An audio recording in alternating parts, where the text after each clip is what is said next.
uno se pregunta con los libros de Dietana Alexeyevich, ¿quién es el autor de estos libros? ¿Es ella la lectora y periodista o son cada uno de las personas que dieron sus testimonios para levantar, digamos, estos libros? Y ese fenómeno, digamos, de reaparición de la oralidad va a intensificar también la idea del desplazamiento, de desaparición, desaparición y al mismo tiempo reaparición del autor o la autora en la escena, ¿no? Como bien sabemos, el autor dramático está siempre ausente, es una ausencia que habla a través de los personajes. Aquí, con enorme frecuencia, son los propios creadores, los propios actores, los propios colectivos, los autores de las obras. Es más preciso, más de montaje, pero finalmente asume una autoría, ¿no? La teórica norteamericana Carol Martin ha denominado este fenómeno como autoralidad, autores y actores al mismo tiempo. Y luego me encuentro cerrado el libro que en México, en 1960 y tantos, Cipriano Rivas Cherif hacía unos en Canal 11 y le contaba las obras él solo y le llamaba un fenómeno de autoralidad, ¿no? Lo cual es verdaderamente fascinante, ¿no? El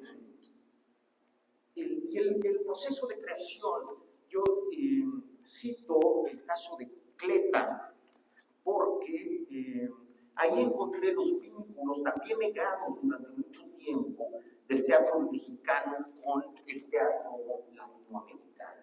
Y revisando justamente ese teatro latinoamericano de los años 70, que fue tan importante en toda la América del Sur, de los países que sufrieron las brutales dictaduras militares, ¿no? Encuentro el famoso método de creación colectiva que fue tan denostado también por nuestros maestros como esos colectivismo, claro, mamá le decía creación colectiva y me apoyaba, ¿no? Porque la había metido un montón.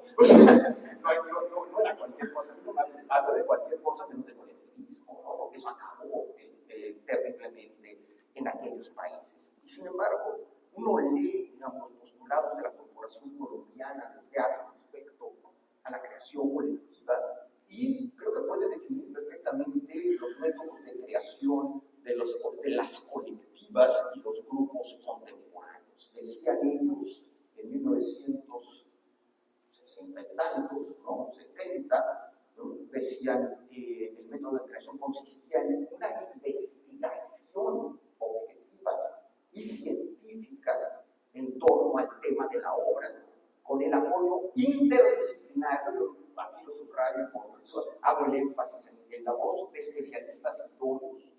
Y luego, una vez realizado ese trabajo previo, el proceso creativo se desarrolla con base en improvisaciones y analogías que son recogidas por una comisión de dramaturgia o por un dramaturgo o por el grupo de montaje, ¿no? Que luego propondrá versiones de trabajo al grupo hasta llegar a una versión más definitiva que será propuesta al público. Y como dije en el caso de Anna de Beresford, parte integral del desarrollo de una obra, estando esta permanente expuesta a cambios producidos por una relación dialéctica y dialógica con dicho público. Tomar y dar a las comunidades de donde proceden estos casos o a las personas cuyas vidas aparecen sobre el escenario, ¿no? En ese sentido de montaje, digamos, también ahí hay una visión múltiple, una visión colectiva. Por ahí aparecen las fotos que vienen de boxeros y de Dana y Porfa, pertenecen a varios Roma, de Teatro Línea de Sombra, y ahí vemos, digamos, como cada uno de los integrantes que también vienen de disciplinas distintas, hay músicos, hay un grafitero, Manuel Vargas, que es el grafitero, están bailarinas, actores, diferentes especialidades, y cada uno de ellos participa con su visión de Ciudad Juárez cuando fueron a visitar a la Maquilla Nápoles y a reconstruir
escena, en esta escena, los artistas tienen un rol mucho menos protagónico y suelen ceder otra vez por razones éticas la voz a los auténticos protagonistas de los hechos reales, ¿no?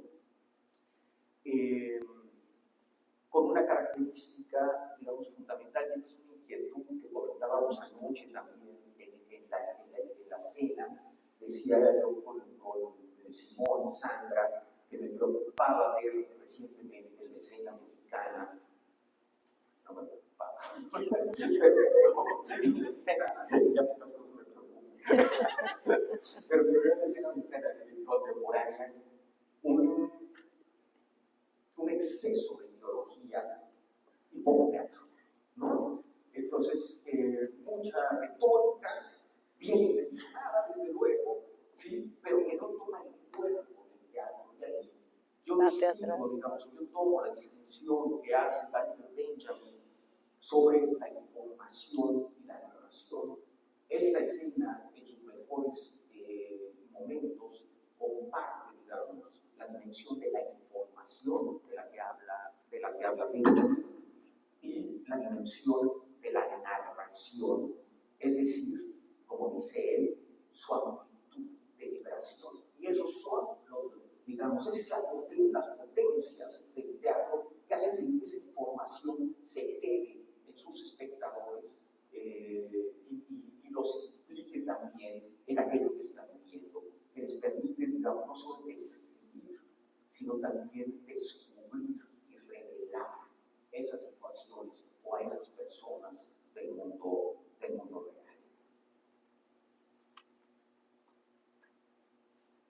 Por eso, también los parámetros de la actualidad de hoy, por eso también esos parámetros de la autoralidad son muy diferentes, ¿no? Sabemos que el actor, la actriz en el teatro dramático pasa días y meses tratando de apropiarse de una visión de otros, ¿no? De las autoras, los autores, los directores, las directoras, mientras que aquí, digamos, la forma de relacionarse implica más bien es una implicación con los hechos y un énfasis para poner en escena, un énfasis en los materiales más que en el propio desempeño artístico. Se trata de no ocultar la realidad con esa mediación de la ficción. Un teórico del cine norteamericano, Nichols, le llama a esto discursos de sobriedad. A mí no me gusta la palabra discursos, porque otra vez remite a texto, ¿no? Pero yo le hice trampa a Nichols y lo cambié por principio de sobriedad, ¿no? Es fundamental en ese sentido, ya lo dije hace un momento, es que estos teatros se llevan a cabo en mi trabajo colectivo o tal vez anual, ¿no? Me preocupa mucho que esto se convierte en una moda, y de hecho ya corre por ahí como una moda. Me preocupa muchísimo ver a un director y teórico también, porque también ha escrito al respecto, que hace convocatoria para casting para una obra de teatro, ¿no? Que está basada en hechos reales. Me preocupa terriblemente, ¿no? Porque entonces el objetivo se vuelve artístico y no exactamente por esos hechos, esas causas que dicen en articular, ¿no? Y las formas de la actuación, por lo tanto, cambian también radicalmente. Se hacen formas inestables de la actualidad. Hay quien le llama esto una actuación 2D, por contraste con la actuación en 3D, digamos, ¿no? De teatro dramático, de lo que se trata es de desaparecer detrás del personaje, mientras que aquí todo el tiempo hay un énfasis en la presentación del personaje, cuando existe personaje, o simplemente, ¿no? En la presentación de los materiales. Hay otros autores como Kirby que hablan de una full matrix performance para el caso del teatro dramático, es decir, completamente moldeado por una matriz dramática, el personaje, la historia, los diálogos, etc. Y una non-matrix performance, que sería la que se utiliza mayoritariamente en este caso, ¿no? Pero en todos los casos, digamos, hay una conciencia de que estamos en un contexto de representación. No rompe, digamos, este pacto de la descreencia característico del teatro dramático. Y finalmente, en cuanto a estas diferencias en los procedimientos, y ustedes lo pueden ver ahí claramente, otro fenómeno muy interesante es la presencia de los media en la escena, ¿no? Ya Lehmann habla del teatro postmoderno, digamos, de los media en el teatro postmoderno como un elemento constitutivo, es la palabra que él utiliza, porque es parte, como ya decía yo, de nuestra vida. Pero también porque la relación de las prácticas documentales y el periodismo ha sido una constante desde la Revolución Soviética. Uno de los primeros ejemplos que tenemos de las prácticas documentales en el teatro del mundo son las famosas Shivaya Gazeta en ruso, o Living Newspapers en inglés, o periódicos vivientes, ¿no? Donde al calor de la Revolución Rusa, los artistas rusos hacían estas representaciones, estas de pueblo en pueblo, llevando las novedades de la Revolución, ¿no? Algo que se hizo también mucho con el movimiento laborista en Inglaterra. Y las tecnologías de la información han sido, digamos, un atractivo vanguardista. En el teatro fueron un atractivo vanguardista en los primeros años del siglo XX, las producciones cinematográficas que hacían Piscato aquí en México, en una de las obras de Vicente Leñero, por ejemplo, Gabriel Reyes, el cineasta Gabriel Reyes, hizo un material tomado del archivo de Excelsior cuando Vicente Leñero era vicepresidente de subdirector de Excelsior, ¿no? Tuvo acceso al archivo, hicieron un corto documental que está perdido por ahí, que sería muy interesante rescatar, que antecedía la obra de Leñero, ¿no? Incluso yendo más allá del simple mérito, digamos, de hacer más visible la información, la presencia de los medios ha complicado también muchas nociones asociadas aparentemente de una manera indisoluble con la escena, con el teatro. Por ejemplo, esta discusión necia que tuvimos durante la pandemia sobre si eso era teatro o no era teatro, en vez de encontrar la teatralidad en el medio, ¿no? Y ahí nosotros tenemos uno de los ejemplos más extraordinarios que puede haber de esto, con la obra Lázaro, de la Galería Tiradas al Sol, donde él documenta su transformación física a través de una cirugía, de una reconstrucción estética de su cara, ¿no? Y se cuestiona además, digamos, los presupuestos del actor, si el actor realmente puede ser otra persona. Y esto sucedió, digamos, en un ciclo que se llevó a cabo en plena pandemia, que se llamó en estos momentos, convocado por Lola Arias en Alemania, y para mí fue fascinante estar en la sala de mi casa con mi hijo a un lado y luego la cerveza, ¿no? Y Luisa Pardo estuviera la socia directora de la obra en su casa en Oaxaca, y Lázaro en su estudio en la Santa María la Ribera de la Ciudad de México, y tuviéramos público. Esto cambia completamente la idea de siempre del teatro en los Estados Unidos, en Alemania, en América del Sur y en todas partes de México. Y incluso pudiéramos conversar después de la obra con estos espectadores, ¿no? Es decir, una copresencia temporal y afectiva hecha bajo, digamos, la idea de que el teatro solo puede suceder en presencia de la escena. Sumamente interesante, que descoloca completamente nuestras ideas sobre el teatro. Y finalmente, decía yo, hay esas diferencias que están explicadas de una manera mucho más amplia y espero que mejor en el libro, ¿no?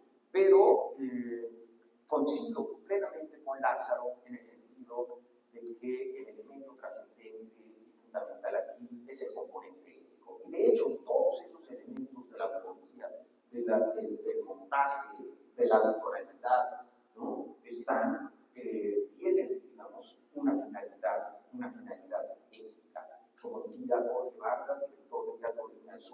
ser consecuentes. Si uno se mete con la realidad, tiene que ser consecuente con lo que esto provoca, ¿no? Hacerse cargo de lo que esto provoca. Hay polémicas muy interesantes al respecto, algunas incluso provocadas por algunos de los espectáculos de lagartijas tiradas al sol. Y yo encuentro, digamos, por lo menos algo que denomino, y lamento sonar como dice también, la ecuación ética. Pero bueno, la ley es una regla de tres. Porque encuentro que en toda realización documental, en general, digamos, en todas las realizaciones que tienen que ver con lo real, hay una serie de elementos que entran en juego y que la sola variación de uno de estos elementos, llámese las partes de la realidad que uno toma, las herramientas que utiliza para tomarlas, el valor del gesto artístico en el que lo toma, el contexto en el que se realiza, ¿no? El financiamiento, quién se beneficia, quiénes son los beneficiarios de estas obras, que legitiman, ¿no? Estos trabajos. Cada vez que uno de estos elementos cambia, hay que replantear nuevamente la creación, porque eso puede hacer un efecto ético completamente distinto. Creo que en estos grupos que están aquí, Laura Furlan tiene un balazo en el vidrio del edificio de Tlatelolco, que quedó ahí desde el 68, y un telescopio que miraba desde el piso 16 de la Secretaría de Relaciones Exteriores, y uno se asomaba por el telescopio con toda ironía, estaba apuntado a un rótulo que decía tocinería y carnicería, en visitas guiadas de teatro. Decía que ha habido polémicas con las obras, en este sentido, con las obras de lagartijas tiradas al sol, porque incluso han cuestionado, digamos, esto ha sido una constante en el teatro, particularmente en las obras encabezadas por Lázaro, ¿no? Esta dimensión ética del documental, y en una obra como Tijuana, incluso se apunta la puntada de generar la realidad que después va a ocultar, ¿no? Cuando se hace pasar por un trabajador migrante en Tijuana que vive con el salario mínimo, que gana en una maquila, ¿no? Y despertó también fuertes debates. Y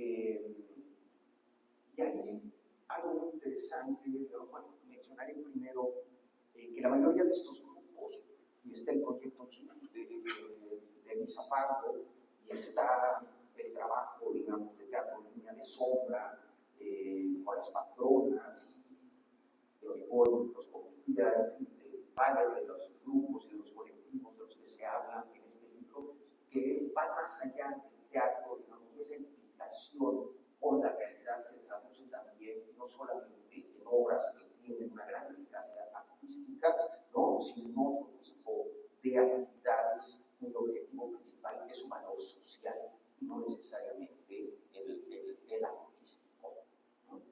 Finalmente, un apunte, algo que está ya más allá de este libro y que me ha interesado últimamente justo por una creación de teatro línea de sombra, que por cierto se presenta el miércoles que entra en Monterrey.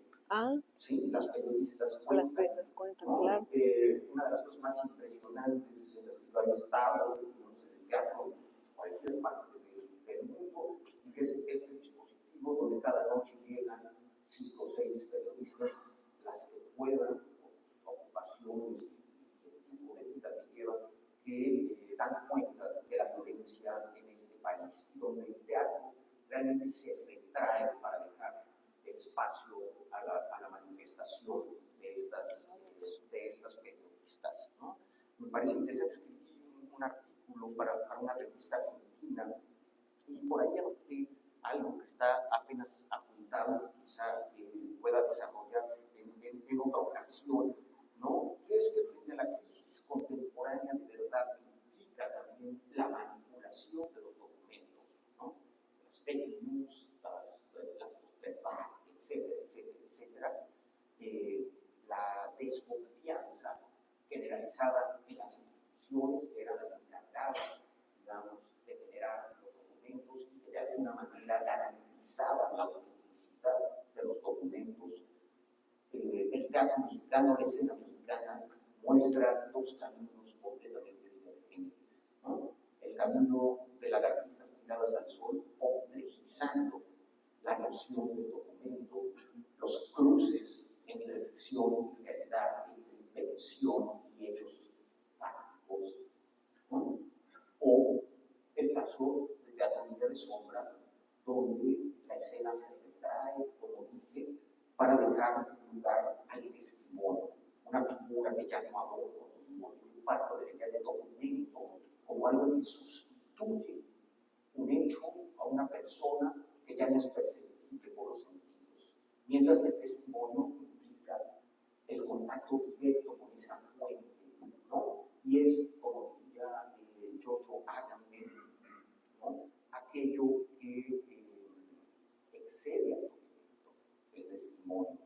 Es una realidad que existe, que excede a la verdad factual. Cuando estamos frente a las personas que han vivido situaciones extraordinarias, inéditas, abominables, como en el caso de las feministas, no importa lo exacto de los hechos, porque su verdad no es efectivamente una verdad factual, sino es, como diría Jacques Derrida, una pieza de convicción. Desde todo lo dice. Es incontrovertible. Esa verdad afectada destapa la posibilidad de todo. Pues yo dejaré hasta aquí.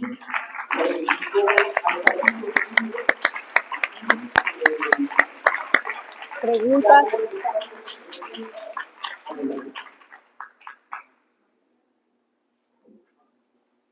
Si alguien quiere comentar, preguntar.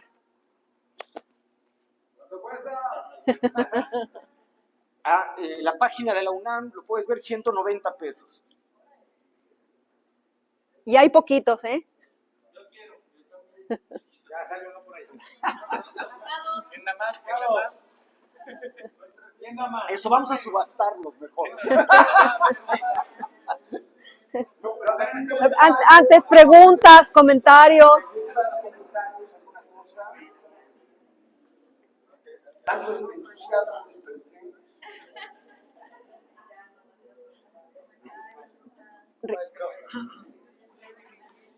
acerca del repositorio que trabajaron en Tampico, ¿qué posición está ahorita o en qué situación está ese repositorio? Porque sé que se venció el sitio web.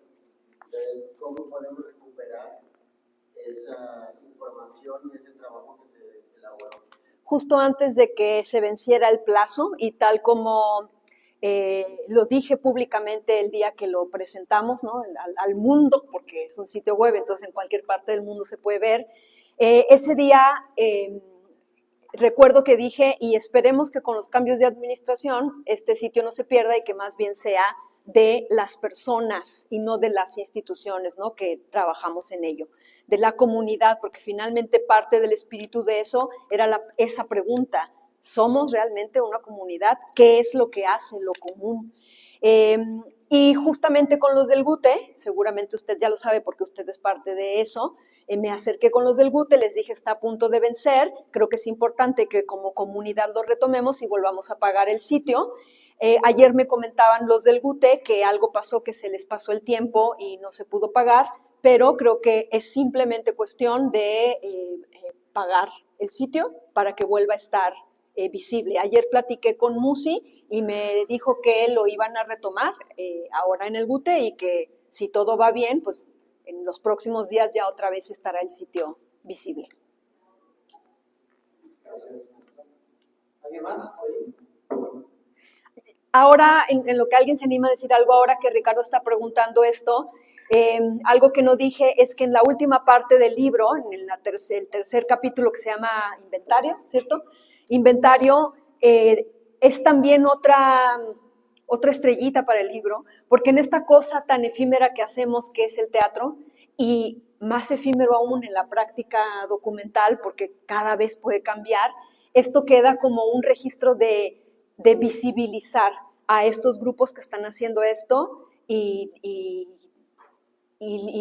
la manera en la que está ejemplificando con cada uno de estos grupos, ¿no? Entonces también es algo que creo que el libro podría tener como anexos cada año, ¿no? De qué otros grupos se pueden sumar. ¿Alguien más por ahí? ¿Alguien? Bueno, yo nada más quiero hacer un comentario. Me tocó participar por el Cervantino de Incleta, con el Daniel Osornito, que paz descanse, fuerte el aplauso para esa persona. Todos y era una organización impresionante porque todo era con recursos propios. Los grupos mandaban la propuesta y ellos los aceptaban, pero te decían tú te presentas aquí, aquí, aquí y pasas la bandeja, así es aquí, todos convivimos y había una comunidad muy fuerte de Cleta, teatro Cleta y Cervantes. Y bueno, creo que pues sería todo el día de hoy con ustedes y pasaríamos a la obra de teatro, ¿verdad? A las 7:30. Y un fuerte aplauso para la maestra Sandra. Y a todos los que van a tener muchísimas gracias y pueden pasar a su bastante. A la subasta de